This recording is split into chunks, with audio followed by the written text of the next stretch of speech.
ti dé lórí mú mọ̀rọ̀ o. Ètò kan ní lọ́gbọ́n táwọn ayé fẹ́ràn o.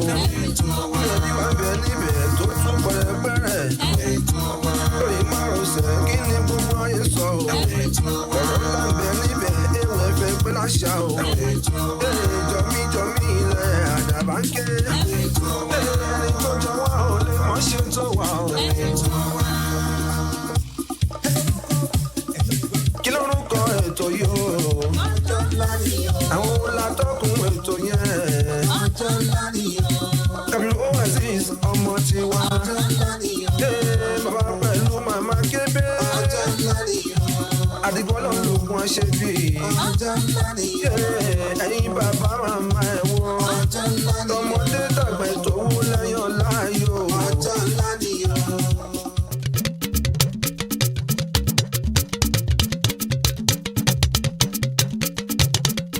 Sàlámù àlékù o. Mòmò ní táwọlé.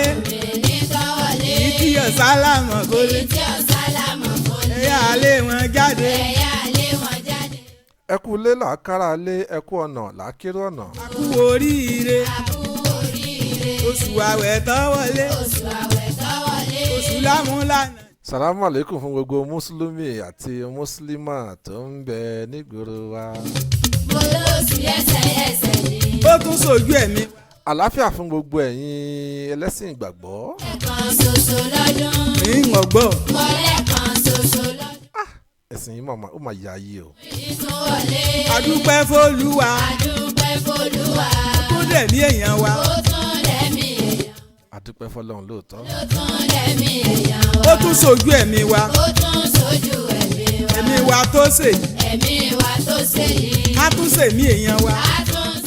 Gbogbo mùsùlùmí pátápátá ẹ lọ bá mi pé gbogbo àwọn èèyàn pátápátá ẹ sọ fún wọn ẹ ní ètò wa ètò yín ọjọ́ ńlá tún ti dé o. Ètò náà ni látọwọ́ ọmọ yín èèyàn yín Kabir Ọlákúnlé Azeez. Àdìgúnrè ojú ìlú ni mí èmi làyò ìyá ọmọ agbápó ńlá ojú ogun àfòdì ọ̀nà ṣebí ìjà lójúde Olúyọ̀lé ńbàdàn tí a náà ni.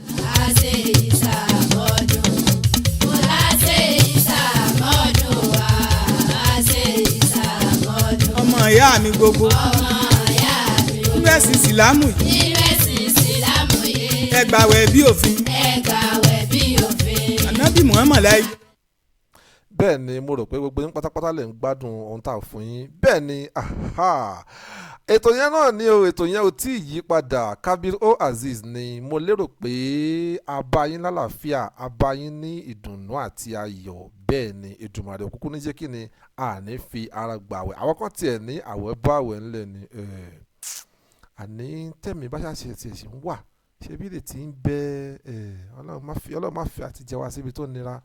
Ọlọ́run má fi àtijẹ́ wa síbi tó nira. So mo lérò pé gbogbo ẹ̀yin tẹ̀ ń gbààwẹ̀ pátápátá ẹ máa bọ̀ ẹ súnmọ́ wa o. Tó o bá ń gbààwẹ̀ lọ́wọ́ tẹnu ẹ wá rùn sí ẹ kí ló rò pé o lè ṣe sí ò ń gbààwẹ̀ lọ́wọ́ nìyẹn ẹnu ẹ wá ṣe bákan pé àbí àwọn ẹ tiẹ̀ ń taste bákan kí ló rò pé o lè ṣe sí kí ni ìwọ feel pé yes o lè ṣe sí ó yá sọ ó mọ ẹlẹ́ṣẹ̀ ó lè sọ àbí sure okay alright oníṣẹ́ kan bàbá náà sọ̀rọ̀ púpọ̀ bàbá náà ní ẹnìkan ló béèrè question yẹn lọ́wọ́ ẹ̀ pé yes tí èèyàn bá tiẹ̀ gbààwẹ̀ pé okay o tí ewu wá dàbí pé ebi fẹ́ sáfẹ́rẹ́ díẹ̀ síyàn lára kí lèèyàn lè ṣe sí kí ni nǹkan téèyàn lè ṣe sí mú padà bọ̀ a ní nǹkan tó pọ̀ fún yín mo kàn fẹ́ kákan tí ẹ kọ́kọ́ fi àwẹ̀ yìí kákan tí ẹ kọ́kọ́ fi build momentum yẹn wọ̀ náà ṣó ti yẹ yín mi mọ̀ wọ́n yóò kákọ́ fàwẹ̀ yẹn kákọ́ fi build momentum yẹn ká kó lè yí wa dáadáa bẹ́ẹ̀ ni so máa yẹn sọ̀rọ̀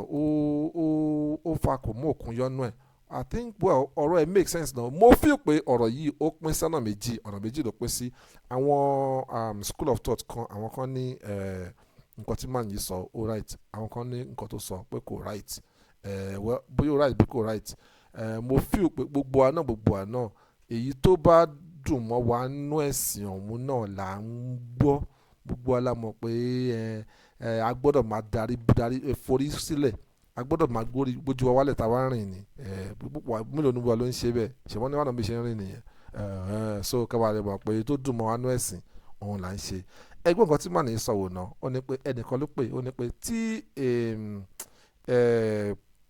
tí o bá ń gbàwẹ̀ lọ́wọ́ ṣé o lè brush, ṣé o lè fi nǹkan kó fi brush ẹnu ẹ̀ ẹja àgbọ̀n tó wíwó náà.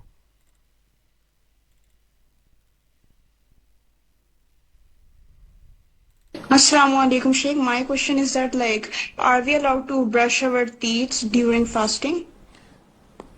The Prophet ﷺ was reported to be seen brushing his teeth while fasting numerous times during the day and night.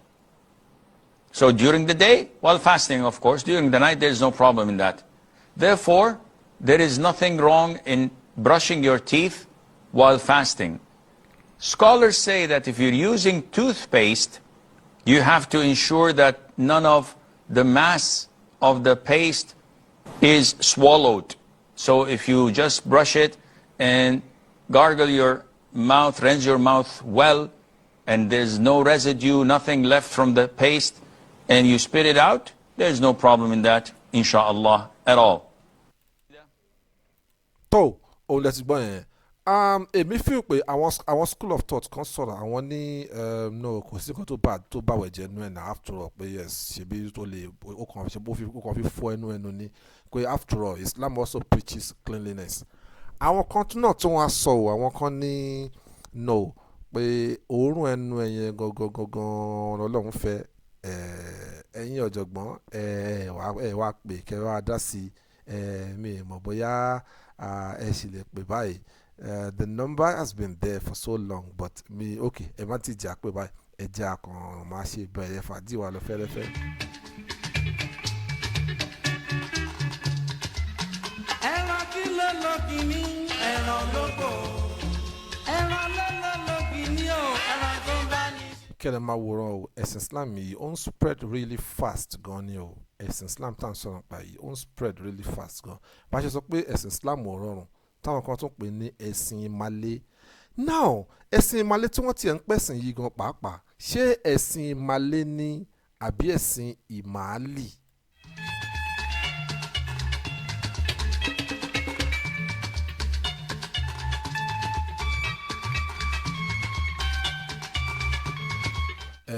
Nítorí àwọn kan ní ìtumọ̀ ẹ̀ ni pé Mali ni wọ́n ti mú ẹ̀sìn yẹn wá ń gbà yẹn pé so ìdí nìyẹn tí wọ́n fi sọ pé yẹ so ẹ̀sìn Mali ẹ̀sìn tó wá láti Mali bẹ́ẹ̀ ni àwọn kan lè tún sọ pé ẹ̀sìn tó wípé ẹ̀sìn ìmọ̀ líle ni èwo la fẹ́ gbọ́ nú ẹ̀ tó gbogbo ètò wàhùn kò jẹ́ aṣáámọ̀ pé ẹ̀sìn Islam ẹ̀sìn tó rọrùn.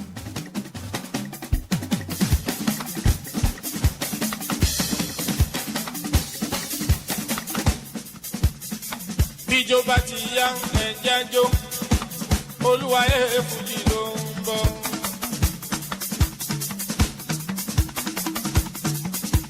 níṣẹ́ náà ọmọ Àyìndé Wàsíù sọ fún wọn wọ́n tó nà wọ́n kó lè.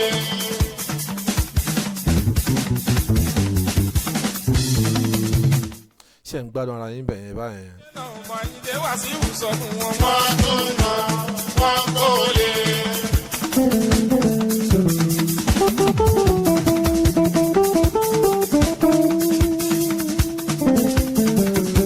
ìjà kan fẹ́ ṣẹlẹ̀ in a couple of months time now láàrin Mike Tyson àti ọmọkùnrin kékeré kan kí lórúkọ ẹ̀ náà màá rántí láìpẹ́ yìí tó Mike Tyson ló ti fìjálẹ̀ àti tó ti fìjálẹ̀ tipẹ́tipẹ́ ǹjẹ́ mọ̀ pé story Mike Tyson yìí ǹjẹ́ mọ̀ pé Muslim lọkùnrin yìí ó ti di Muslim I think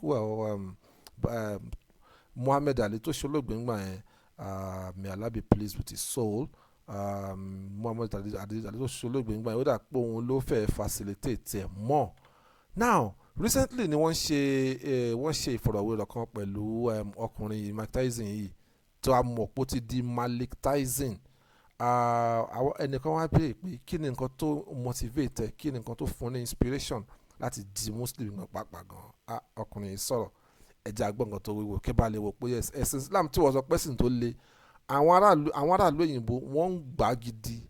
In fact it's like the fastest growing religion right now ẹ̀sìn Islam ni.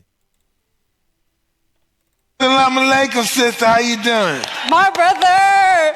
Okay, so my question is, what inspired you to accept Islam and how did Islam impact your heart state? So I'm just curious, did Islam play a role? And if so, how did it impact your heart state? Absolutely, because I've learned in life you have to worship somebody else bigger than yourself.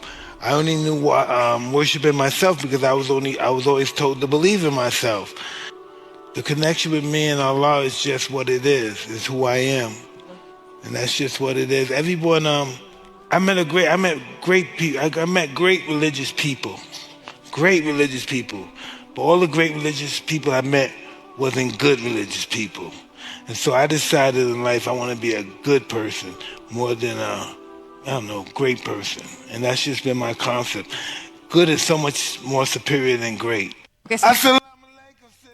No, mo rò pé gbogbo ẹ̀ lẹ́tí gbogbo yín lẹ́gbọ́n nǹkan tọkùnrin yẹn sọ yẹn now and then if we're talking of ẹni tó wà highly influential tó dẹ̀ ní ọ̀pọ̀lọpọ̀ èrò lẹ́yìn Mike Tyson jẹ́ ìkan lára wọn now ẹ wá gbọ́ nǹkan tó sọ nípa ẹ̀sìn yẹn ó ní tó ẹ̀sìn yìí ó fòun lọ́kàn balẹ̀ and then besides ó jẹ́ kóun mọ̀ pé yes o èèyàn ní láti máa sin nǹkan kan tó tóbi ju òun lọ tẹ́ bá dẹ̀ rántí nígbà tí Mike Tyson tó ń rìn nígbà yẹn ẹ̀yà rántí pé he was more like a demigod òun ló dàbí ọlọ́run kékeré ọ̀pọ̀lọpọ̀ àwọn èèyàn òun àti Michael Jackson wọ́n jọ ń fi gàgbàgà ń gbà yẹn ni in fact tó dẹ̀ pé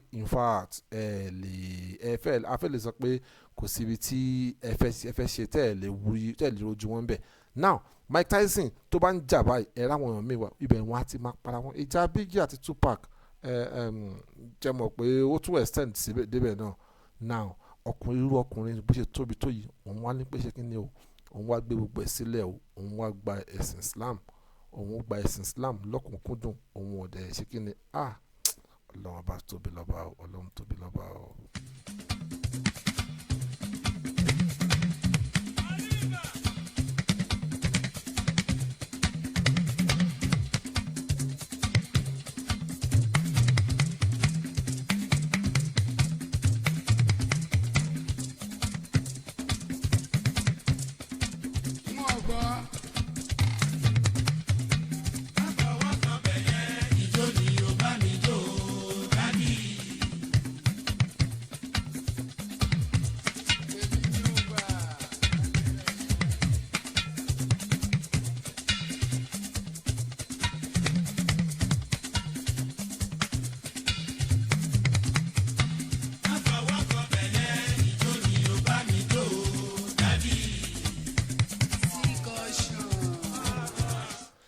ọ̀rọ̀ Mike Tyson ló fẹ́ mú mi kí n tún fẹ́ fi rántí story ọkùnrin kan AJ Anthony Joshua ǹjẹ́ mọ̀ pé ó bá Francis Ngannou of Cameroon jà recently tó dẹ̀ ó bójú ẹ̀jẹ̀.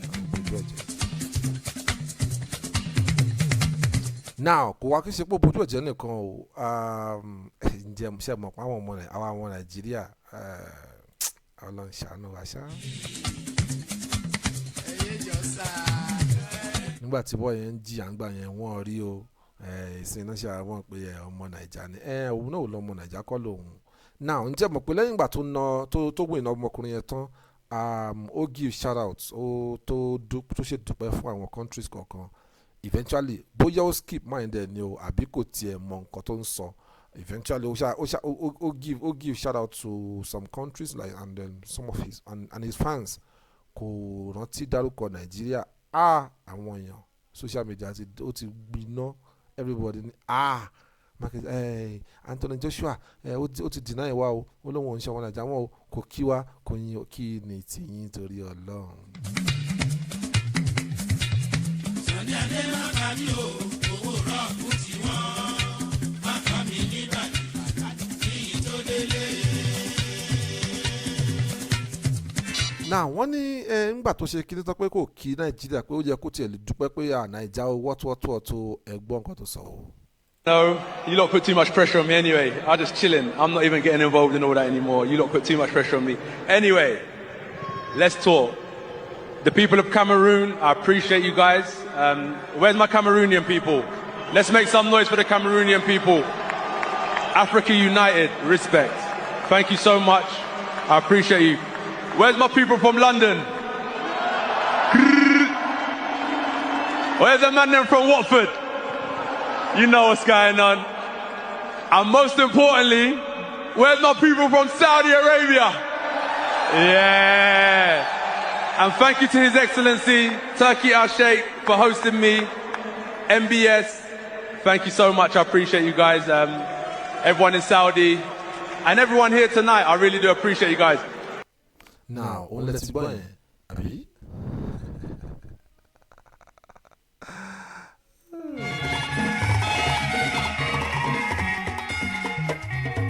Òun lẹ́sìn gbọ́ yẹn kí ẹ mọ̀ pé Saudi Arabia náà ti jàjà yẹn, so now eventually wọ́n ní akílómù tó kí gbogbo àwọn èèyàn tí ò kí àwọn tí ò kí Naija, that means bọ̀bọ̀ yìí ó ti denounce Nigeria, ó lóun ò ṣẹ̀wọ̀n Naija mọ́ bla bla bla bla. Ẹ gbọ́ lẹ́nu ẹ o, ẹ̀yin ní kò ṣẹ̀wọ̀n Naija wọn, ẹ ní sùúrù ẹ̀yin ẹ̀wọ̀n Naija wa.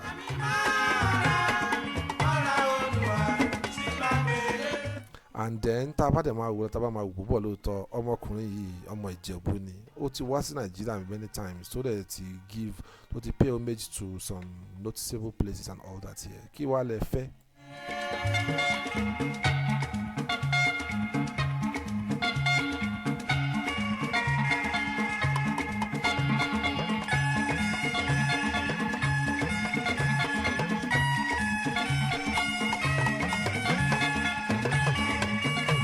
Mo lérò pé àwẹ̀ ń lọ dáadáa lọ́dọ̀ yín bẹ̀ yẹn, tá àwẹ̀ tí yín bá pé mẹ́jọ níbí báyìí ó ṣe pé méje ni torí ẹ ṣáájú ara oṣù. Tí n bá ń sọ yín àti wa wọ́n ń sọ South Africa sí Nàìjíríà ni o, torí Johannesburg làwọn ti ń dàbí ọdún tá a ti ń rọ̀ bí òwe ń bí.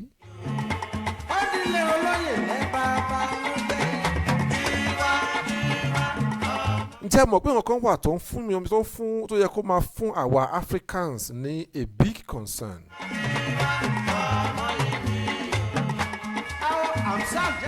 Kí ni nǹkan mẹ́ta tó lágbára jù tẹ́yìn lè sọ? G mẹ́ta náà ni capital G ni. First one is God.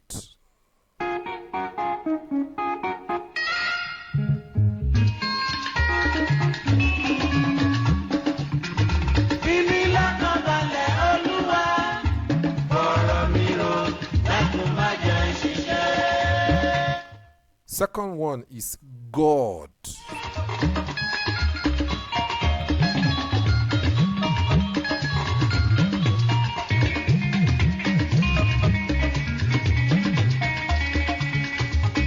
Ẹ jẹ́ a sọ̀rọ̀ nípa God nìyẹn gangan pàápàá. God nìyẹn gangan agbára kan ní lọ́tọ̀. Ǹjẹ́ mọ̀ pé tẹ́ ẹ bá gbé ìbọn fún èèyàn, ẹni yẹn ó ti lágbára ju gbogbo àwọn tó wà lẹ́gbẹ̀ẹ́ lọ. Kí ni ìdí táwọn olè fi ń jà? Ṣèbí torí pé wọ́n wà lọ́wọ́ wọn ni.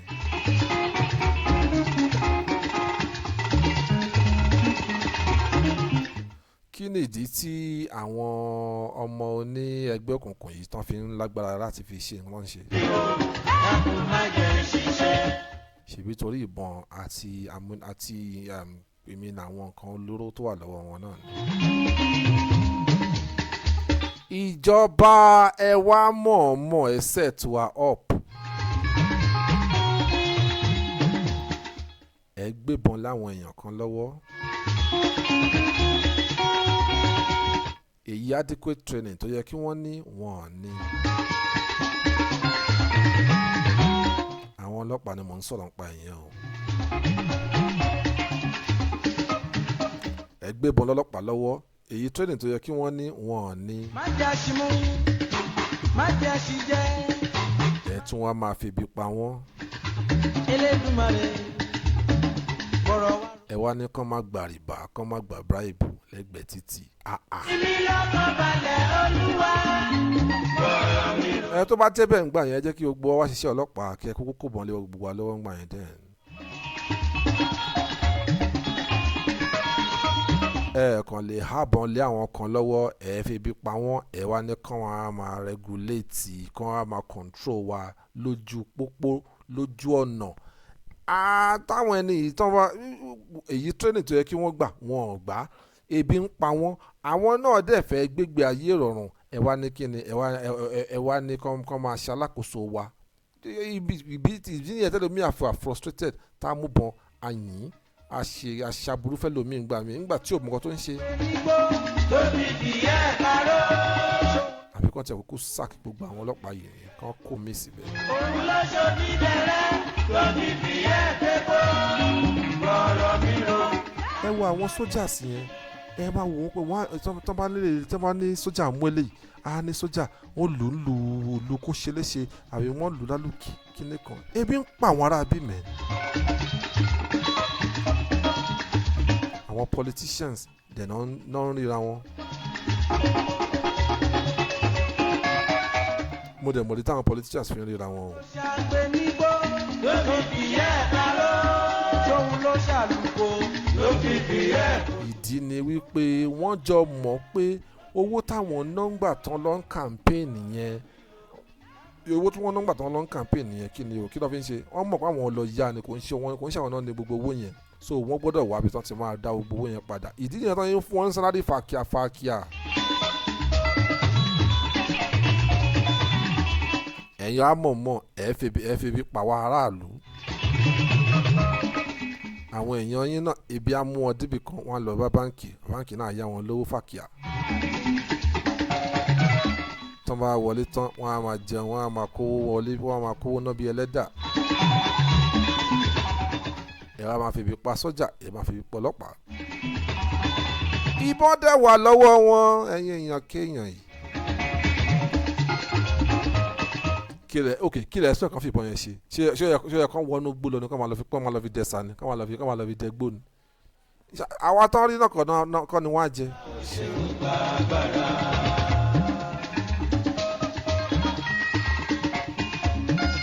So I think in fact Very Dark Man sọ̀rọ̀ kan tó dẹ̀ pé ọ̀rọ̀ yẹn ó wà very very very very touching gan ni.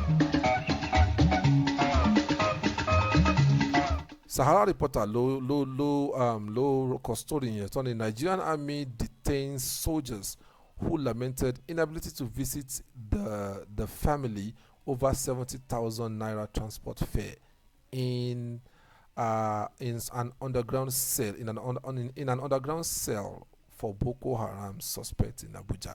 Well, bóyá yẹn gbọ́ story yẹn gbà kan wọ́n ní Nigerian army ọmọkùnrin kan wà tó jáde ńgbà yẹn tó sọ̀rọ̀ síta pé in fact òun ń ṣiṣẹ́ yìí òun ń ṣe fún family òun ń ṣe fún Nàìjíríà ni nítorí pé tọ́mọ gbogbo èlò náà san fún tó ń fi ẹ̀mí ara ẹ̀ wéwu èlò lòun gbà so eventually ẹ wá mọ̀ nǹkan tó padà ṣẹlẹ̀ ńgbà tó bọ́sítà ó wá ní ẹ máa wòran òun lòun fi gbọ́ra ṣe báyìí nísìnyí o òun fi gbọ́ra ṣe òun ṣe everything o now 70,000 lòun kàn need láti lọ ṣe kíni láti lè lọ rí àwọn ẹbí òun kóun dẹ̀ tún lè padà wá àbí torí kí ló ṣe ń ṣiṣẹ́ ṣe torí àwọn ẹbí ẹ̀ náà ni wọ́n ní bí Nigeria military wọ́n ṣe mú nìyẹn wọ́n bá sọ sẹ́wọ̀n ṣé ó yẹ kó wá rí bẹ́ẹ̀ ẹni yìí àtẹ̀ tún dúpẹ́ pé ìyẹn tiẹ̀ tún lanu sọ̀rọ̀ àdúgbò ó tiẹ̀ lanu sọ̀rọ̀ pé iye báyìí lóhun ní ìdò ẹ mọ̀ pé ìyẹn ò fẹ́ jalè ni ó dẹ̀ gbébọn lọ́wọ́ now irú yẹn ń sìn tó bá bọ́ sẹ́gbẹ̀ẹ́ títì tó bá kidnap tó mú fóònù kan ó ní ẹ máa mú wá ṣé kò ń ṣe kíní Abacha dẹ̀ sọ ń gbà yẹn Abacha sọ ó ní any insurgency kankan tó bá fi lè ti kọjá ọjọ́ kan federal government mọ̀ ń pa ìṣirò olúwa pa ni. ayé o ayé ló pè ní ọlọ́gbà ayé o ayé o kẹ́ máa bá kádàrá nìyà ayé ló ṣe láti tó. ẹni wọ́n ní wọ́n jiyàn gbé in fact àwọn ọmọ kan tí wọ́n tiẹ̀ jí gbé recently nísìnyí tí wọ́n ní àwọn nídìí èlò náà wọ́n nídìí náà over 40 trillion àbí lónìí wọ́n need tí Gumi Ọlọ́run bá wọn máa ṣàánú wọ́n ní Gumi kan ní òun lè lọ bá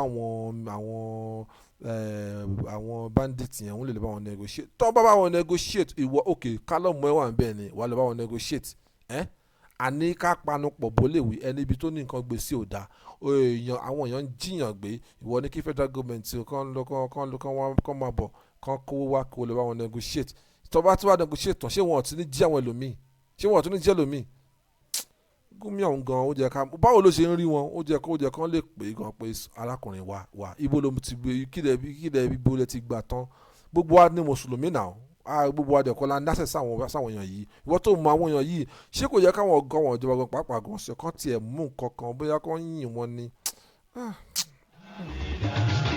ayé ẹ má pa o kádàrá kádàrá ẹ má pa kádàrá. Now story sójà tá à ń sọ yẹn ń sìn right ẹgbẹ́ story sójà yẹn wò in fact very dark man sọ̀rọ̀ lórí kíní yẹn and the man really articulated very well mo like premises ẹ̀gbọ́n nǹkan tó sọ wò because on a normal day lè bá fi bí pa àwọn èèyàn kẹtù wọn gbébọn fáwọn kan tẹ́bi ń pa àwa náà máa wá jẹ náà lórí títì. Dear Nigerian Army and Police, please, to the organs in the Army and the Police, please, I want to beg you, stop starving your staffs. You cannot be starving people that have gone. Now we, the ordinary civilians, that then go to suffer around. Now see this Nigerian Army that complained that I remember this guy, he made a video and he said, he came out of Sambisa forest after fighting war with Boko Haram. He came out and he was trying to go and meet his people. When he came out, he found out that transportation to go home is 25,000. Transportation to come back is 25,000, making 50,000, and his salary is 70,000. So he could no longer go and see his people. He had to go back into the forest and continue fighting. Do you understand? Now, this guy made this complaint and you people went to go and arrest him. How about the ones that will not complain? That will just carry their gun. Because they get gun, that will just carry their gun and engage themselves in kidnapping. Do you understand? Because Abacha has already said it. Any insurgency will last past 24 hours. The government follow the runner. Who be the government? Soldiers, police, and everybody. Do you understand? So you cannot keep on starving these people. Increase the salaries of the army. Increase the salaries of the police. Police own out to their harass small boys. If you give these people good salary, yes, the crime will still there, but at least you no go there as a day now. You go to pay people where who gone salary of 50,000, 70,000. Does it even make sense? Now we go to suffer around. The people go kidnap. They go say they kidnap them near checkpoints. Say the people who kidnap them wear army uniform. And all these kidnappers they hold AK-47 for inside bush. Who else they do am? You cannot be starving people that have guns. It doesn't make any sense. Go UK, go US, see the way that they pay all those ones. Now make some Nigerians they come out for here go do army. And Nigerians, people, these are the kind of things that I expect people to talk about. Ginger these people so that the military people they will increase their salaries. The more they increase their salary, the more we are protected and we are safe. Do you understand? I'm not saying it's going to completely seize the whole idea of terrorism and blah blah blah, but at least it go help and manage them. They start people who go, no one can they do kidnapping. Don't play.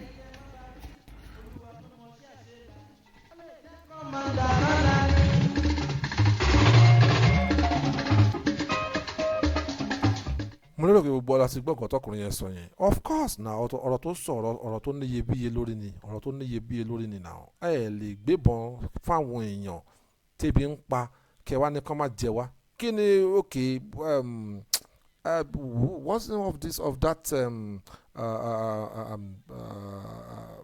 that great man tó sọ pé when the poor masses don't have any food left, they will come back and eat you the elites. ẹ̀yin ẹ máa fara ní àwọn èèyàn nìṣó tó bá tó stage kan tí ò wá sí nǹkan táwọn èèyàn máa jẹ mọ́ ẹ̀yin náà máa padà wá bá tó máa bẹ̀rẹ̀ sí náà máa jẹ ní tútù. ẹ wá gbóbọn ẹ kóbọn fáwọn àwọn èèyàn tí ẹ mọ̀ kébi ń pa àwọn èèyàn náà wọ́n á rí pé yes ẹnìkan ń lọ kò lówó lọ́wọ́ bí ò tiẹ̀ lówó lọ́wọ́ ṣé ó ní fóònù táwọn létà mú fóònù ẹ wá ó yá eré tètè. ẹ ń fìyà jẹ wá ẹ̀yin ìjọba ẹ̀dẹ̀bọ̀n tẹ̀ ń ṣe.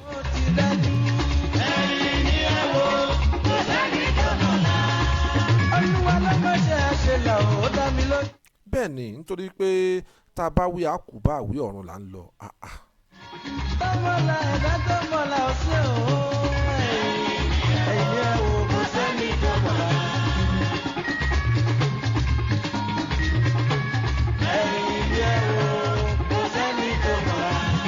weekend tó lọ yìí bẹ́ẹ̀ ni wọ́n ṣe Lísàbí Day ọmọ Lísàbí ọmọ gbòǹgbò tàkàlà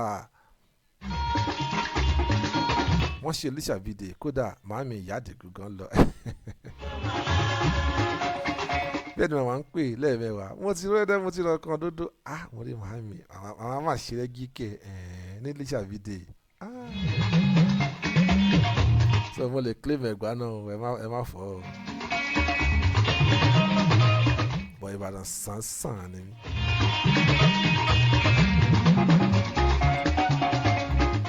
Lísàbí ọmọ gbòǹgbò tàkàlà. ilé ẹni pàtàkì. gbogbo ọmọ olúmọjà bẹ́ẹ̀ o ọmọ arọ́ tí mú mi ẹ̀gbá ọmọ yúnmùyúnmù lóró kúkú ké o. ọmọ sí balógun. ẹ̀gbá ti Fọlájà wọn lóògùn. aláwùmí o. Lísàbí ọmọ gbòǹgbò tàkàlà. sí balógun o. mo ní mo sì bọ́ba márùn-ún nígbẹ́ lóde Ẹ̀gbá Aláké oníbàárà ọba ní àkùrá ọba ní ọ̀ṣìlẹ̀ ọba ní olówó òdúró ọba ní Aláké Ẹ̀gbá ńkọ́ ṣe ń bẹ lálàáfíà ara ọba ní ṣe àgbà mo dẹ́yìn mo sẹ́yìn mo rò kí n tó ṣe é gún mọ́nú. kárí balógun lẹ́yìn mi. inú.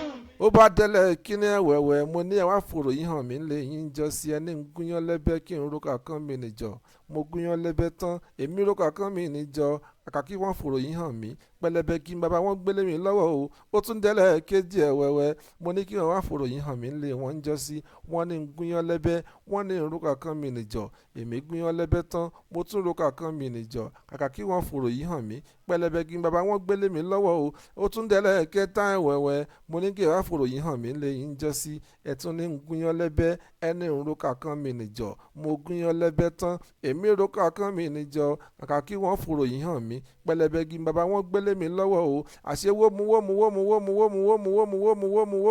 lóró òkè o mo ní nàmú náà kúkú lóró òkú ẹ̀yin lọ́mọ́rò ń pogi ọmọrò ń pagi ọ̀rọ̀ ń pọ̀ pẹ̀. bàdàbàrà o. ẹ̀yin ọmọrò ń pagbágbá ni wọ́n porí kì í lẹ̀ bàbá tẹ̀yìn. àti inú bẹ́ẹ̀ alájà sí. mo ní bọ́yẹ̀ ń ṣe Mẹ́kà náà ń ṣe lẹ́gbàá Aláké. ọkọ̀ kún díra tún mi o. wọ́n mú mi sẹ́mísẹ́mì lé Mẹ́kà wọ́n mú odògùn rẹ̀ gbá kẹ́. ọkọ̀ adébísí àwọn ológun mi o. wọ́n ń gàràfà lé Mẹ́kà o bẹ́ẹ̀ dẹ̀rẹ̀ wọ́n kàn à ń gólúmọ̀rọ̀ kílẹ̀ gbá o.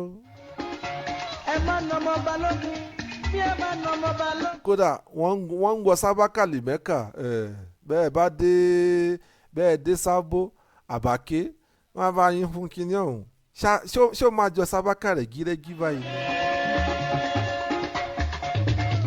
a ní ẹ̀yin ọmọ Olúmọ o àwa ọmọ Olúmọ o ọmọ Ẹ̀gbá ẹ̀wò yàyà àwa ọmọ Olúmọ dídéládé àwa ọmọ Olúmọ àwa ọmọ Olúmọ o ọmọ Ẹ̀gbá ẹ̀wò yàyà àwa ọmọ Olúmọ.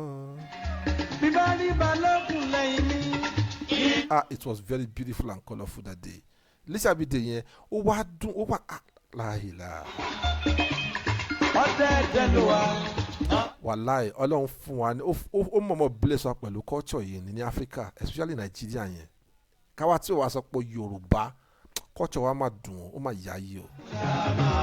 ajẹ́túmọ̀ bí ológun dúdú. ẹ wo Ibrahim Chatta bó ṣe ń ṣe oríkì. ẹ wọ àwọn ọmọ ọ̀sẹ̀rẹ̀ táwọn náà ń dáwọn èèyàn lára yá tí gbogbo ẹ̀ ń dùn. ọkọ̀ adébísí. wo lọ Google ẹ̀ wá rí ó pọ̀ rárá lórí YouTube bí. bàbá Ayọ̀dèjì. bàbá kọ́ lọ́rọ̀ lóye mi. ilé ò bàbá mú bọ́lá. ó pọ̀ débi pé kódà wàá máa wò pé ṣáwa náà náà lè gbélé àwa la ní.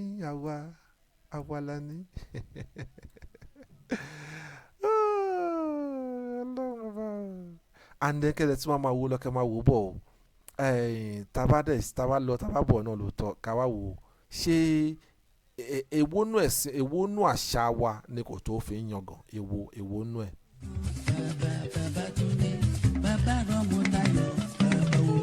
ṣé egungun ni.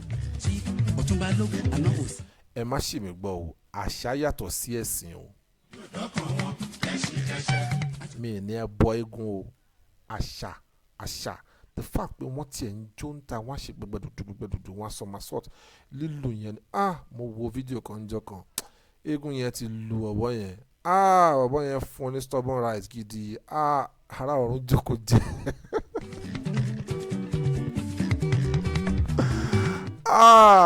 egun yẹn ó dà pé bí ń pa ọkùnrin yẹn ni ọ̀bọ yẹn ti ṣọ́ ó ti soak right stubborn right yẹn ó ti soak ẹ̀ sílẹ̀ tó ti tẹ́gùn yẹn fún tó fi jọ wáyé báyìí ó fún bàbá yẹn ní stubborn right gidi yes bàbá jókòó ara ọ̀run bá ń wò ẹ̀.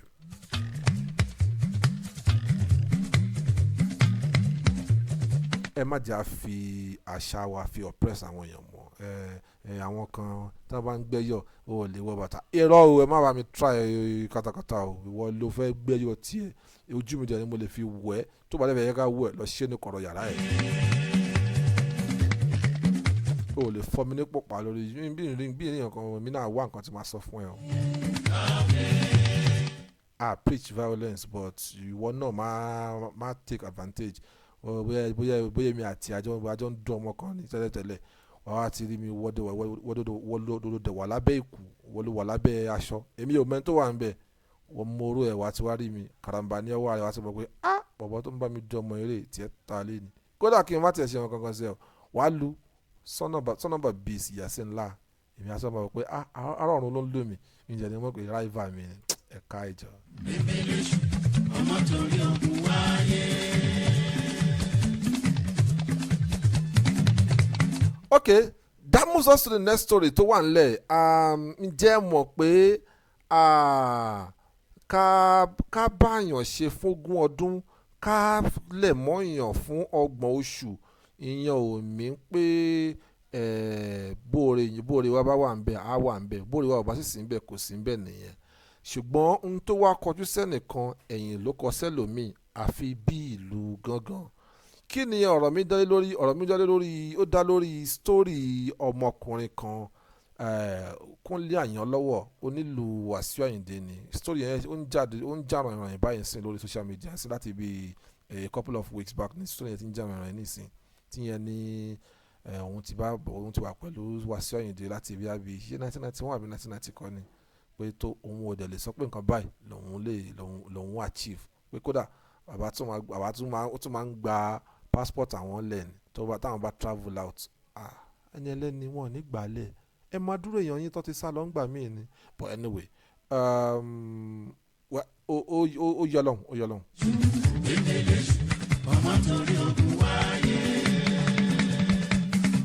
torí táwọn sọ pé ó yọ lọ́hùn lóòótọ́ because ó lè sọ pé ìkọ́bà ìlẹ́ni ṣe kó wá fẹ́ máa fi wùwá sí èmi ò mọ̀ ń pa ẹ̀ o èmi lè sọ pé báyìí ló ṣe rí ṣùgbọ́n ṣá ẹ gbọ́ wò ẹ tiẹ̀ gbọ́ díẹ̀ lẹ́nu máa yín wò náà ọ̀rọ̀ tó sọ náà ọ̀rọ̀ tó make sense ni tó bá wò lọ wò bọ̀ but ṣé kò ń ṣe pé ó ti wá tún náwó kan mí nínú ẹ gbọ́ wò. fẹ́ kúrò wọ́n á fún yín ní pálí yín padà tẹ bá gba pálí yẹn tẹ bá tún ti dé Múrítàlá ń bí wọ́n á tún gba pálí yẹn padà. So èmi dẹ̀rù kó wà nínú òfin Nàìjíríà pé páálí oníkálukú ló yẹ kó ṣe kí ni ọwọ́ ẹ̀ ló yẹ kó wà páálí mi tó ń bẹ lọ́dọ̀ Aláàjì sí o tó 3 tí mi ò rí gbàdí mo ṣe ń bá yín sọ̀rọ̀ ẹni tó bá ti kúrò ẹ lè gba páálí yín kò sẹ́ni tó lọ tí ò ní padà. Kí ló dé? I don't know. Kò sẹ́ni tó lọ tí ò ní padà. Àfi tó ń tọ̀ ń bá kú lókun. Ọ̀rọ̀ ńlá lẹ sọ yìí o. Ọ̀rọ̀ ńlá ni. Tí Aláàjì bá gbọ́rọ̀ yìí ó máa dàbí pé. Èmi ò ọ̀nà ọba nìkan ní kẹ̀dá ọmọ abẹ̀rù ṣẹlẹ́ni tó bá máa pààyàn tí ò lè jíyàn ikú yìí kí la máa ṣe ń jọkọ ni. Gbogbo náà ni. So kí la ń bẹ̀rù kú yẹn fún Aláàjì pàdé wa lójú ọ̀nà ó dẹ̀ dá mọ́tò yẹn dúró ẹni ẹ̀ ń gbé mi lọ́sọ̀ọ́sùtù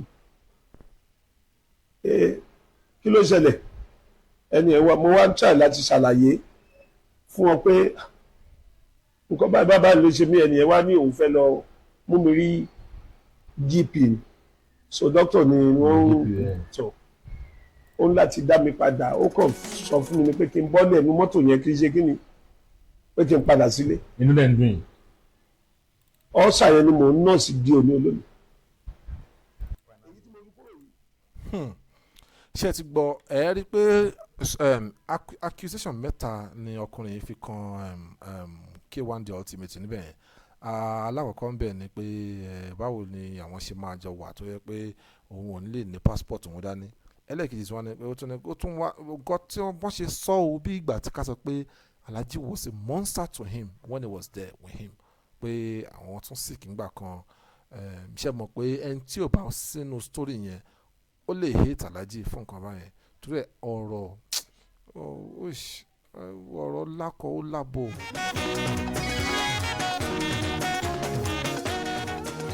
Pẹ̀lú lákọ̀ ó lábò ṣe ọ̀rọ̀ kẹrẹ̀rẹ̀ nítorí especially tí o bá kọ́kọ́ gbọ́ kínní ẹ̀ especially àwọn tó bá yọ ibi àyọgbọ́ yìí ẹni tó bá kọ̀ ọ̀rọ̀ gbọ́ yìí báyìí ó lè rò pé bóyá bẹ́ẹ̀ Alhaji ẹ̀ ṣe máa ń ṣe lóòótọ́ o bóyá èèyàn burúkú ni lóòótọ́ o bọ́ ẹ bá jà wò ẹ ti jọ share àwọn experience kan tó dùn mọ́ra yín gbà kan rí náà.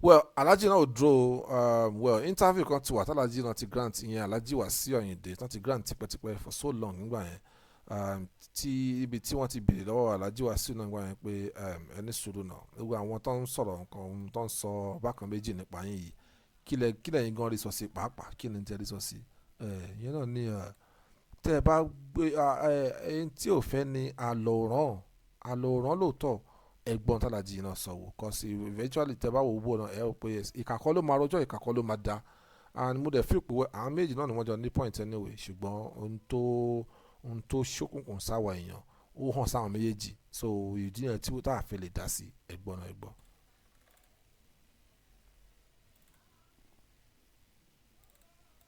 èèyàn tó ṣe nǹkan burúkú fún mi tí mo ṣe nǹkan burúkú fún padà lẹ́sẹ̀kẹsẹ̀ kò ní ẹ máa sọ̀rọ̀ mi dáadáa táwọn ẹlòmíì bá bà mí jẹ́ wájú yẹn nígbà mi tọ́wọ́ that's people for you ìwọ́n tó kọjú sí èèyàn kọ́kọ́ ìṣẹ́lẹ̀ kejì èèyàn tó ṣe nǹkan burúkú fún mi tí mo ṣe nǹkan burúkú fún padà lẹ́sẹ̀kẹsẹ̀ kò ní ẹ máa sọ̀rọ̀ mi dáadáa èyí tẹ́ bá rí tí mo tó ṣe nǹkan burúkú fún mi tí mi ò sọ̀rọ̀ tí mo dákẹ́ tó ti gbà pé mú gùn mi tẹ́ bá sọ pé èmi ìdá lójú aṣọ mi pé kò ní sọ pé kò dá kò ní sọ pé ó dá kákan wáyé báyìí torí pé mugun ẹ̀ ni mo jẹ́ ó ti rí mi as stooge ó ti rí mi as mugun but èyí tí mi ò bá gba nonsense fún dẹ́ pé ó ṣe kankan fún mi mo jẹ́ lẹ́sọ̀ pé what a nonsense get a fuck animal ni o the complete animal. ṣe ti gbọ́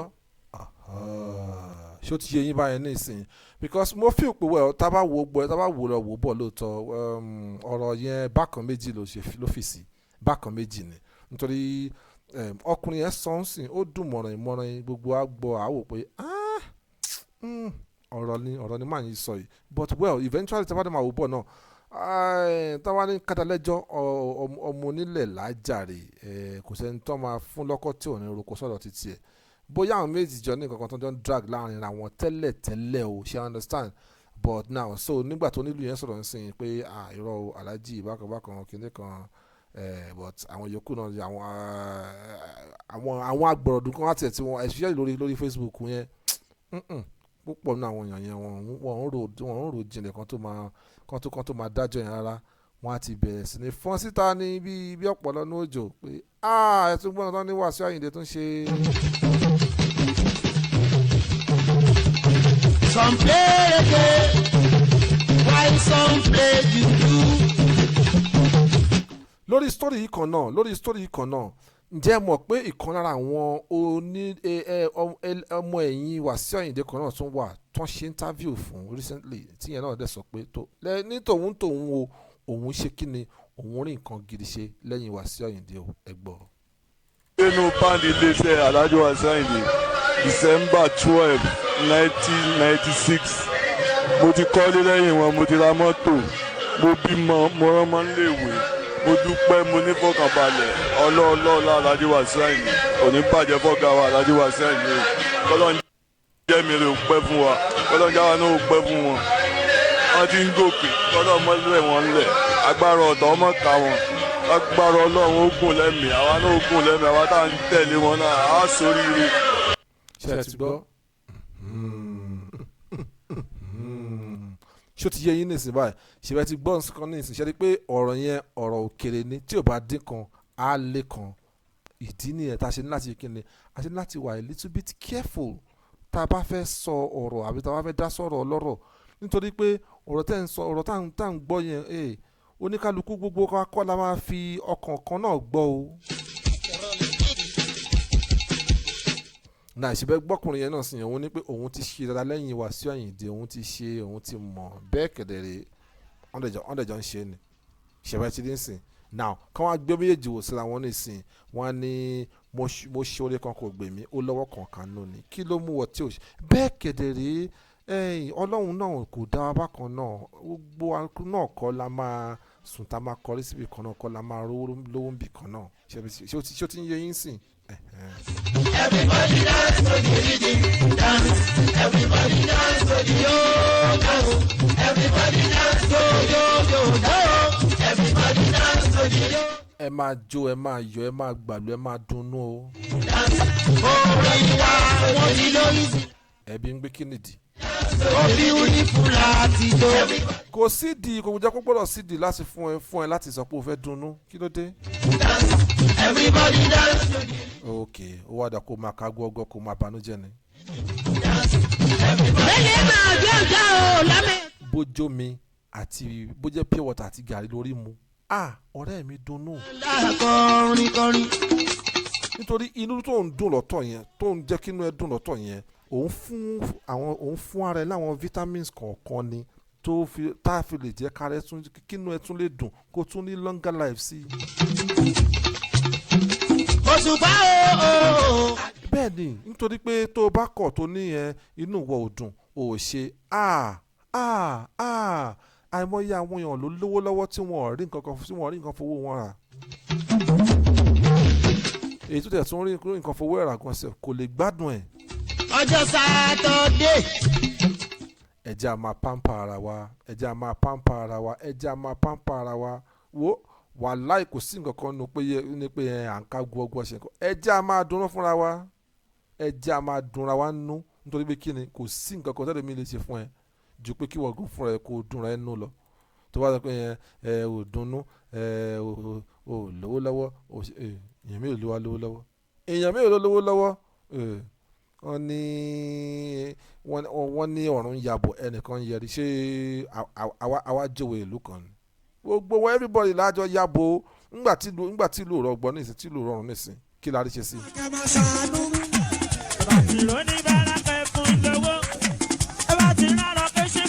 especially àwa ọkùnrin àánú wa máa ń ṣe mí ńgbà míì. wọ́n á àwọn bàbá yẹn àwọn obìnrin yẹn àwọn náà máa ń gbádùn ju àwọn ìyá yẹn ibi kọ́ ọmọ wọn bímọ wọn á àwọn lọ tọ́jú ọmọ àwọn lọ ṣọ́mùgọ̀ ìyá náà máa ránṣẹ́ sí bàbá wa ń kọ́ bàbá ń kọ́. Torí náà èmi rọ́ ní bá. Government wọ́n ní láti look into that on its own. tí o bá wá sí government tó fẹ́ look into that ìwọ náà tó jọkùnrin pèsè pèlò ti ṣe nǹkan tíwọ náà dé balẹ̀ tó bá máa fi wọ age 60-65 tí ọkàn wọn náà lè balẹ̀.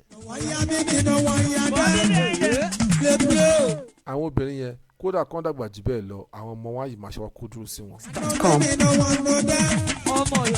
àwọn ọmọ ike àwọn èyí tó jẹ́ ọkùnrin kan púpọ̀ nù wa èwo ló ń ṣe nìkan sí bàbá bóyá ń ṣe nìkan sí ìyá. àná mi lọ́dẹ̀ tún sọ wọ́n gbà tó ọmọ ẹ̀yìn ẹ̀kan ọmọ sàbí ẹ̀kan lọ bèrè lọ́wọ́ ẹ̀ pé Rasulullah sallallahu alaihi wasallam ta ni ká ṣe dáadáa fún jù nínú bàbá wa àti ìyá wa ìyẹn ni ummi. ẹlẹ́ẹ̀kejì ó tún ní ummi ìyá ẹ̀ níṣẹ́. ẹlẹ́ẹ̀kẹta ńkọ́ ó tún ní ummi ìyá ẹ̀ níṣẹ́. ẹlẹ́ẹ̀kẹrin ló ṣe wà ní ṣe dáadáa sí bàbá ẹ̀. ìdí bákan kọ́ ọ nítorí pé àwọn ìyá wa wọ́n weak naturally láti ilẹ̀ egun wọn ò gbé tán agbára wọn ò gbé tán ṣùgbọ́n àwọn obìnrin yìí àwọn èkú bọ̀rọ̀ àwọn bàbá ló máa tún sáré lọ. nígbà tí bàbá wa táwọn ọmọ bá wà ní kiri bàbá lá máa sáré sókè sáré sílẹ̀ àwọn ìyá yìí àwọn náà ń ṣe tiwọn àná ìṣe tiwọn àlẹ́ ṣe tiyín o àní ẹjẹ́ a máa pín déédéé ńgbà míì. Chairman Chantal Group of Company. nítorí pé tẹ bá wò lọ tẹ bá wò bọ̀ ẹ má tẹ̀jẹ̀ ń sọ̀rọ̀ jù ẹ gbọ́ advice tí bàbá yìí sọ bàbá yìí náà he said he is 65 years àwọn dẹ̀ ní pé experience òun ló ṣe àgbà nílé ayé yìí nítorí pé tó bá lò fẹ́ sọ pé wọ́n ní ọmọ òjìyà olóògbọ́n táwa ní tíjà tó kọ ẹ sọ fún wa ká gbọ́ experience ni bàbá yẹn fi sọ̀rọ̀ and I think ọ̀rọ̀ máa yẹn ó níye lórí èèbó ló fi sọ ọ́ ẹ bá wọn ká lọ ẹ follow ẹ gbọ́. This video is for men only, and don't let your wife see it. When you get older, you reach 65. I'm 65 now. From 60 to 65, I wrote a book, 60 to 70, you should get that book. Every person around you will change. Your wife will have become independent. Your children will have become independent. And you, if you are vulnerable, you will suffer, man. You the man. Listen and listen well. All those disciplinary measures you meted out to your children with the incitement of their mother has created a subtle hatred for you.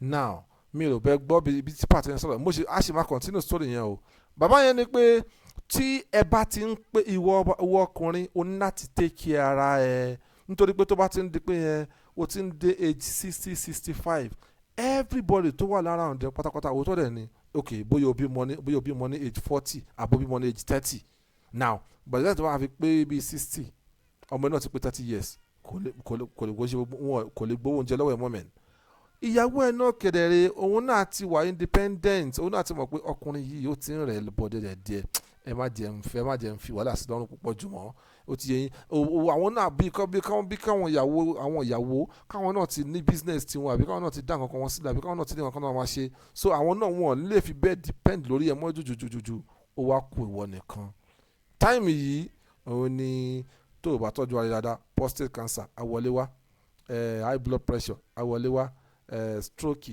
àwọlé wá syphilis àwọlé wá rọmọlápá rọmọlẹ́sẹ̀ àwọlé wá ńgbà mi bó bá dẹ̀ ti pé age 40 wọ́n ní àwọn doctors ti sọ pé age 40 ní ìsìn nǹkan tó á pa ẹ́ láti kanlẹ̀kùn kó mọ́dé o wọ́n náà ti máa fura sí pé ẹlẹ́kẹ̀rú dé sórí ẹlẹ́kẹ̀rú dé ìwọ náà ti rí ìwà tí mọ̀ pé bí bóyá kẹ́gbẹ́ kan ti máa dùn ẹ́ ni àbí kú inú ẹsẹ̀ kan ti máa ro ẹ́ ni wàá ti máa rí symptoms ṣáá ni especially in this part of this world in this part of the world pẹ̀lú Africa yìí wàá ti máa rí ṣáá ni ṣe ti wá rí nsìn so now tó bọ́ ti wá tó age 60-65 yẹn o lágbára bó ṣe o lè ṣe bó ṣe tẹ́lẹ̀tẹ́lẹ̀ mọ́ so àfi kíwọ gan ti pèlú ara ẹ sílẹ̀ kó o ti mọ̀ pé tó bódà kó jẹ́ mọ́tò kan ló rówó rà ní o kò ra gbé fèèyàn kan ẹjọ́ tó lọ ẹ wá máa deliver fún mi abilé kan ló ti kọ́ sílẹ̀ ní tó dẹ̀ ṣe kí ni tó rà ń gbọ́ owó ilé ẹ jẹ́jẹ́ tó ń fi nǹkan ara ẹ tó ń fi nǹkan ẹ jẹun tó ń fi maintain ara ẹ tó fi ń ṣe tó fi ń mọ̀ báwọn ọmọ bá tiẹ̀ lọ bóyá ń gbà yẹn làwọn ọmọ ti wá rí admission lọ sí school ní o àbẹ́ èyí tó máa travel out wọ́n náà mọ̀ pé tó you are not that vulnerable anymore wàá mọ̀ pé o ò depend lórí àwọn èèyàn nítorí tó wá ló depend lórí ìyàwó ẹ̀ gan púpọ̀ díẹ̀ nú àwọn ọkùnrin tó dàgbà yìí díẹ̀ nú wọn náà ní luck o ẹ wo bàbá Olú Jacob àti àǹtí Jọkẹ́ Silva àwọn ní luck ni o ẹ wo ikú tó pa Mr. Ibu yìí ìyá di pé tó bá di pé àwọn ọlọ́run dáríjì mo fẹ́ pọ̀ wọ́n láwọn orúkọ kan tẹ́lẹ̀ ní orí rédíò làkọ̀ wá ní. ẹ pé ayé níyàwó àtọmọ tẹ́ bá ti wá lọ fún Mr. Ibu ló ń jẹ ẹ wá máa fi ṣíbí nù ẹ wá máa fi gbé sórí fídíò pé dádì ẹ ti rí o èmi ni mo ń tọ́jú yín sìn yìí o nítorí kíni. ẹ máa gbọ́ story yẹn lọ ẹ máa gbọ́ ọ̀rọ̀ iyebíye wà nínú ọ̀rọ̀ tí màá yín sọ yìí òun fẹ́ kẹ́ gbọ́ tán ni o. A subtle enmity between you and those children you don't know. And they created a love for their mothers, because sometimes she's the one who come and hold you again, that it is enough. So they see their mother as a defender. Your wife, your children will see you as a second option. In fact, anything that concerns you is treated last, unless you have money, unless you have influence, unless you have created a brand, unless you have created a continuous cash flow. I'm talking to you. Unless you have created a continuous cash flow, every person around you will change when you are 65 and above. Don't ever allow yourself to be vulnerable. Build a financial reserve. Build businesses that can regularly bring money that you will control.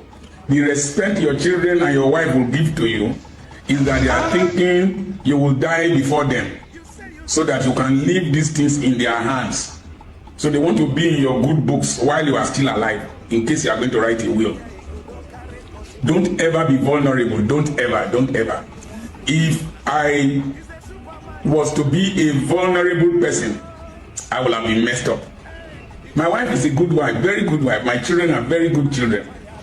But they are very, very independent. And frankly speaking, I am not their priority now, and I don't want to be their priority. They have their children, they have their wives. My wife has other businesses and all that. So please, manage this time well, that you are still young. Prepare for old age. If you think that I am frustrated, now you sabi, there's no person happier than me in this country. I don't care whether you like me, I like myself. All those you like, I don't know what you have done for them. I don't care who likes me, including my wife and my children. I'm only responsible to them, but I am more responsible to myself. Don't you see the way I look? I'm fresh. Let me drink some cinnamon tea. Cinnamon was more expensive than silver in those days. Cinnamon reduces my blood sugar, reduces my blood pressure, allows me to sleep well. I am pampering myself. I am repackaging aging. As I've been driving to the farm, I put on the AC in the car. I am pampering myself. I don't want to be vulnerable or dependent upon any person. If God knows that I will be in bed and people will be carrying my excrement and they will be turning me in the bed, let him take me in glory when I'm still strong. ṣó ti yé yín báyìí nísìnyí ẹ̀yin náà gbọ́ wò ẹ rí i pé ọ̀rọ̀ oníyebíye ọ̀rọ̀ tó ní owó iyebíye lórí lọkùnrin yẹn sọ yẹn tó o bá ti ń dàgbà gbogbo ńgbà tó wà ń kékeré tí wọ́n impact discipline tó ń kọ́ àwọn ọmọ ní pé yẹ̀sọ àní wọn ní bàjẹ́ lójú ẹsẹ̀ wọn ò ní yọ̀dín tí wọ́n mú bẹ́líìtì òun kò bò wọ́n òun ṣe ìyá wọn ojú ẹ̀ ò ní gbangba yẹn òun lá máa ní dádì ìbejì ẹ fa wọn ọmọ yìí lẹ̀ dádì ẹ fa wọn ọmọ yìí lẹ̀ ṣé o mọ̀ pé gbogbo ìgbà yẹn àwọn ọmọ yẹn náà rí i pé ẹni tó ń gbà wá lẹ́rìí wọ́n ní tó bá ti wá fẹ́ẹ̀ tó gbà tí ó ti wá dé ọjọ́ ogbó ti ń débọ̀ àwọn ọmọ yẹn á máa rántí pé ìyá wa ló máa ń gbà wá lẹ́yìn gbà yẹn nígbà tí bàbá Fádèyí olóró yìí ìgbà tó máa ń nà wá gbà yẹn ìyá yìí ló máa ń gbà wá lẹ́ ìfẹ́ yẹn á wá pọ̀ sọ́dọ̀ ìyá yẹn although èmi ò rò pé yẹn ni mi ò rò pé reason yẹn. Now tó bá ti wá di pé tó bá dẹni tó jẹ́ ẹni tó lówó lọ́wọ́ wọ́n á ṣe kí ni wọ́n á bẹ̀rẹ̀ sí ní máa wojú orí ẹ̀ wọ́n á máa ṣe kí ni wọ́n máa bá ẹ ṣe wọ́n á máa ṣe dáadáa pẹ̀lú ẹ̀ ńgbà tó bá di pé ò bá ṣe dáadáa mọ́ wọ́n á pa ẹ́ ti sáàyè ẹ̀ nǹkan ti rí pé àwọn oníkan tó fẹ́ jogún nìyẹn torí ìdí èyí torí Ọlọ́run ẹ̀jẹ̀ àtọ́jú ra wa ẹ̀yin bàbá.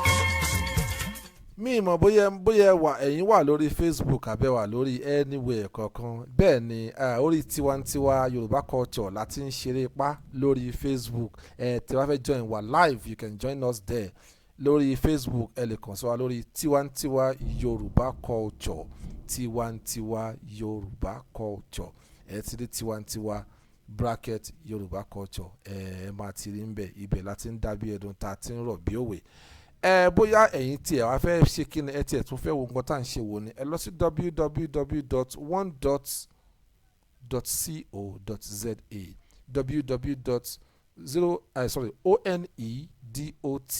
onedot.co.za website wa nìyẹn well bóyá o bá fẹ́ bá mi dọ̀rẹ́ lórí Facebook well ibẹ̀ yẹn náà tún wà náà Kabir Ọlákúnlé Azeez lórúkọ mi lórí Facebook àbò bá fẹ́ bá mi fẹ́ lọ wò mí wò lórí Instagram Kabir Azeez O ní mi lórí Instagram Kabir Azeez O KABIRAZEEZO ní mi lórí Instagram orí Twitter Kabir O Azeez bẹ́ẹ̀ ni kẹ́ ẹ bá lè mọ̀ pé ọ̀pọ̀lọpọ̀ nǹkan la ní tá a fẹ́ fi ṣe kíni tá a fẹ́ fi dá yín lára yá bẹ́ẹ̀ ni lọ́pọ̀lọpọ̀ yanturu ṣùgbọ́n ṣá a rí i pé a fi bẹ́ẹ̀ ní ọ̀pọ̀lọpọ̀ ọjọ́ a fi bẹ́ẹ̀ rí ọ̀pọ̀lọpọ̀ jọmúsolókùn mọ́ bẹ́ẹ̀ ni ìdí rèé ǹjẹ́ mọ̀ pé wọn kan tiẹ̀ ń já ìrànyìn recently tó ń japá jasẹ̀ káàkiri lórí social media tó ń pè ní DNA bíi ká ní eléyìí ó bímọ àmì wọ́n lo nínú ọmọ mẹ́ta tó bí bàbá bóyá ẹyọ kan ní ti bàbá ń bẹ̀ fault ta nìyẹn náà torí wọ́n ní ọkùnrin ló ń ṣe ṣìnà obìnrin lẹ̀rù ń bà láti ṣe DNA ọkùnrin là ń gbọ́ pé ó ń ṣe ṣìnà bẹ́ẹ̀ dẹ̀ rí obìnrin náà lẹ̀rù ń bà tó bá ní pé ẹja lọ ṣe DNA ṣé ẹ̀ wá rí i pé gbogbo ọlájọ́ ń ṣe nìyẹn kò yé yín gbogbo everybody lójó ń ṣe nígbà tí wọ́n ní ọkùnrin ló ń ṣe ṣìnà ọkùnrin ló ń ṣe hàn là ń sọ fún yín yẹn obìnrin ńkọ́ obìnrin náà ṣe tiẹ̀ apámọ́ka ṣùgbọ́n o ṣé ǹjẹ́ mọ̀ pé bó ṣe wá di pé bó ṣe rí bẹ́ẹ̀ lóòótọ́ náà ǹjẹ́ mọ̀ pé kò kí ń ṣe gbogbo DNA tí ó wrong náà ló jẹ́ fault obìnrin kan give testimony recently lórí social media lórí show kan ní orí Channels TV and in fact ìyẹn mo tún gbọ́ yẹn mo tún fọ́ pé ẹgbọ́ náà ẹgbọ́. Suggest that any DNA that should be done from the hospital immediately the woman gives birth. I had an experience in 2003. I had a son. I knew my baby was a boy from the scan I had. But that same night I had him, a woman also had a girl the same time, and we bear the same name. The good thing was that our children didn't weigh the same whatever they weighed them during birth.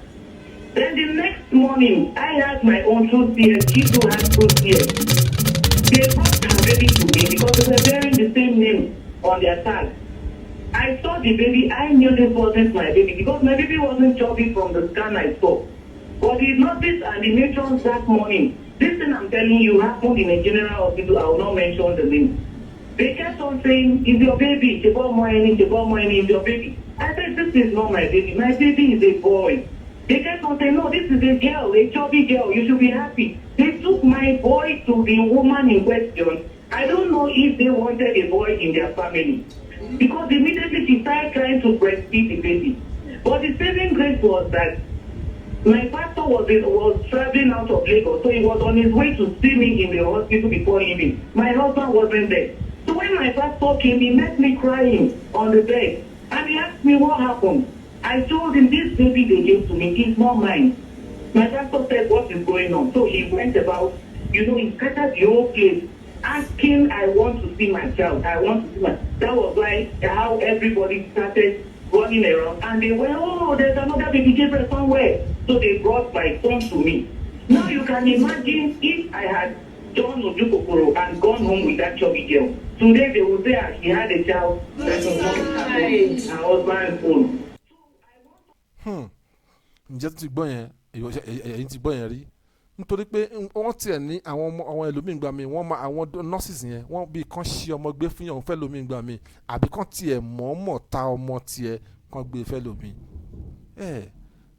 Ọ̀rọ̀ yìí in fact kọ́ ló ń ṣàánú wa ni gbogbo ẹ̀ náà ìwọ tó o bá mọ̀ pé o fẹ́ fẹ́ yàwó make sure pé ìyàwó tọkàn ẹ tó o fọkàn sí tó o fọkàn tán ló fẹ́ ìwọ tó bá fẹ́ ọkọ make sure pé ọkùnrin tó o fọkàn tán ló fẹ́ so kò ní di pé issue DNA á wà á máa di pé ẹ̀rù á máa bà yín àbí nǹkan kan náà ní ìsìn irú obìnrin yìí sìn òun ò tiẹ̀ ṣe nǹkan burúkú òun ò tiẹ̀ parọ́ kò ṣe kinní ṣùgbọ́n despite pé kò parọ́ kò ṣe òun kò tún ṣe ṣìnà o ọmọ ẹ̀ tó ọlọ́run ló ní kó ti ṣe scan ṣe rí pé ìdí nìyẹn tó fi dáńgbà míì ká máa ṣe scan tọmọ ẹ bá ti ń pé bíyà 4 months àbí 5 months ni lọ ṣe scan kó o ti mọ̀ bóyá ọkùnrin lè fẹ́ bí àbóbìnrin ayé ti rọrùn ní ìsìn now ǹjẹ́ mọ̀ pé èmi tí mò ń bá yín sọ̀rọ̀ ìgbọ̀n pàápàá gan sẹ́ mo face irú situation yẹn rí nígbà tí mo fẹ́ bí àwọn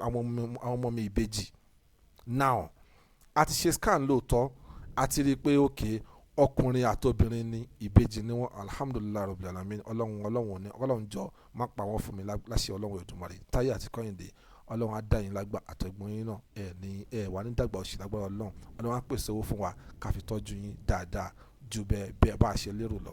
now ǹjẹ́ mọ̀ pé ká ní pé mi ò sí ní hospital nígbà tí ìyàwó mi ń rọbí nígbà yẹn ni ǹjẹ́ mọ̀ pé nǹkan tá à ń sọ ìkọlà bá máa sọ nítorí pé ojoojúmọ́ làwọn nọ́ọ̀sì yìí ni wọ́n ń gbẹ̀bí ni wọ́n ń bímọ sọ́dọ̀ wọn so ọmọ bíbí gan ò jẹ wọ́n lójúmọ́ ọmọ wọn kàn rí ọmọ bíi kínní ni now ìyàwó mi ti kọ́kọ́ bí àkọ́bí ó ti kọ́kọ́ bí táyé ló ti kọ́kọ́ bí tó ti kọ́kọ́ bí yẹn wọ́n kàn lọ gbèjù síbi kan for the past 30 minutes 1 hour 2 hours 3 hours mo wá wọ́n pé wọn ò dẹ̀ jẹun wọlé normally ní South Africa yóò bá kéde wọ́n máa ń gbà kí bàbá wọlé ń gbà mí wọ́n dẹ̀ tún wọ́n sọ kí n gbìyànjú mọ̀ bóyá matron tó wà ń bẹ̀ ń gbà yẹn àbí àbáwọn nurses tó wà ń bẹ̀ so delay wà kí ìkejì tó jáde ẹ jẹ́ ń wọlé ẹ jẹ́ ń rọ́mọ mi ẹ jẹ́ ń rí bí ìyàwó mi ṣe ń ṣe wọn ò gbà ńgbà tó yá bí mo yẹ tí mo kì í bọ́lẹ̀ fún wọn gidi pé mo fẹ́ rọ́mọ mi kí ló dé ẹ fẹ́ ṣe kí ẹ bá mọ bí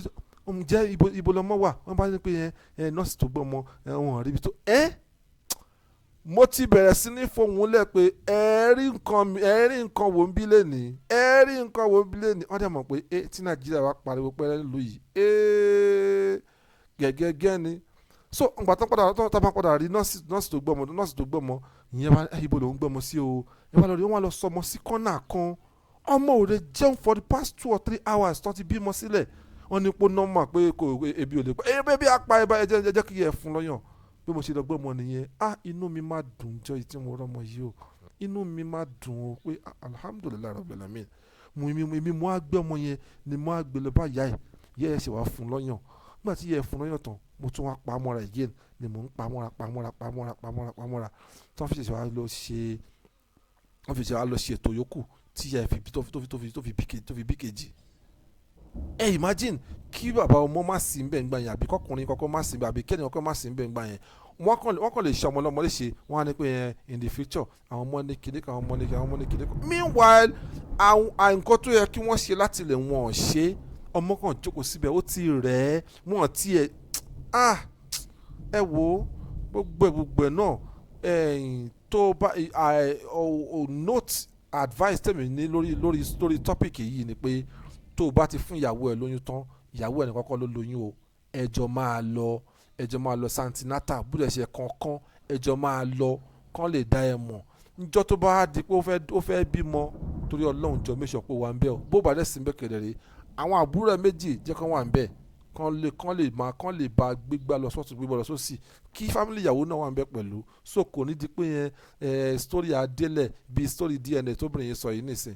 pé wọ́n ti change ọmọ wọn lọ́wọ́ Ọlọ́run ló ní kóbìnrin yẹn kó fi gbé ta torí pé pásítọ̀ ẹ̀ wà ń bẹ bíbẹ̀ kọ̀ọ̀kọ́ kí làbá máa sọ story bí làbá máa sọ báyìí now imagine now ẹ wá imagine kí èmi náà má sí ń bẹ̀ níjọ́ tí ìyàwó mi bímọ tó bíbejì now wọ́n kàn ti lọ gbọ́ ọmọ ẹ má bínú ó dà pé òjò fẹ́ rọ̀ mí báyìí ni so àrà tó ń sàn yìí àrà ìdùnnú ni òjò ló fẹ́ rọ̀ alhamdulilayi kò sí bí báyìí ó warm díẹ̀ so well anyway tó ibi tá a fẹ́ fi àdàgbà ètò òyì ìrọ̀sí lọ́sẹ̀ yìí rè a bá pàdé ní ọ̀sẹ̀ tó ń bọ̀ inshallah bí qudratillah tó a máa bí ọbẹ̀ ní bẹ́ṣu àtẹlẹsẹ̀ àti ìbẹ̀nùwò ẹni bá ní amáde òun là ní débá láṣẹ ọlọ́run Èdùmàrè orúkọ mi ò tí yí padà àdìgúrè ojú ìlú èmi agbápọ̀ ńlá ojú ogun àfòdì ọ̀nà ṣẹ́bìjà lójúde olúyọ̀lé nìbàdàn ẹgbẹ́wò ẹgbà ẹláwọ̀ ẹ̀rí pé gbangba ni mo ṣẹ́ṣẹ́ kí n tó dakọ́ ni mo jìyà kí n tó dé èèyàn mo jà pọ́lá ní púyà kó tó jẹ́ kẹ́rù mi dáàfin ọba igi burúkú rẹ̀ ti kọjú gbó sunkún oko ọjà títẹnu bọ́jọ làwò ẹ máa ṣe dáadáa kẹ́ ẹ má ṣe làwò ó dàbọ̀.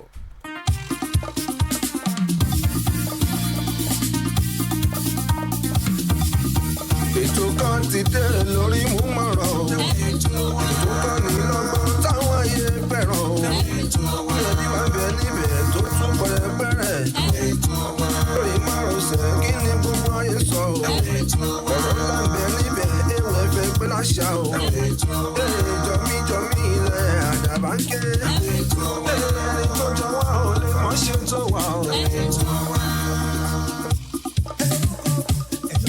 Kí lórúkọ ètò yìí o? Àwọn olùtọ́kùn ètò yẹn. Kabiru Oasis ọmọ tiwa. Bàbá pẹ̀lú màmá kébé. Àdìgbọ́n lọ lògùn aṣebi. Ẹ̀yin bàbá màmá ẹ̀ wọ́n. Tọmọdé